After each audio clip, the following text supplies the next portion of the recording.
Երևանում բացվել է 44-օրյա պատերազմում նահատակված հրետանավոր Ալբերտ Հովհաննիսյանի թանգարանը։ Թանգարանը բացվել է Ալբերտի ծննդյան օրը՝ սեպտեմբերի 15-ին։ Արցախի հերոսը կդառնար 24 տարեկան։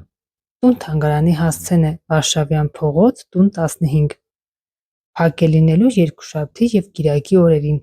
իսկ մյուս օրերին կգործի 11-ից 18:00 ընկած ժամանակահատվածում։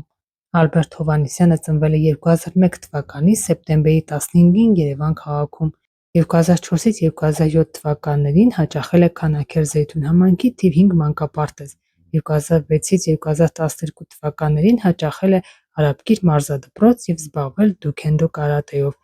Արժանացել է սև ու կարմիր գոտիների։ 2007-ից 2012 թվականներին սովորել է Երևանի Հակոբ Պարոնյանի անվան թիվ 59 հիմնական դպրոցում։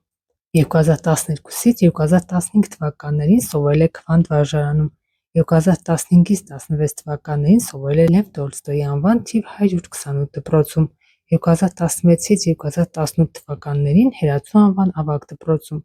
2018 թվականին ավագ դպրոցին զուգահեռ սովորել է Հայ-ռուսական համալսարանի նախապատրաստական կուրսում։ 2019 թվականին ընդունվել է նույն համալսարանի քաղաքագիտության ֆակուլտետ։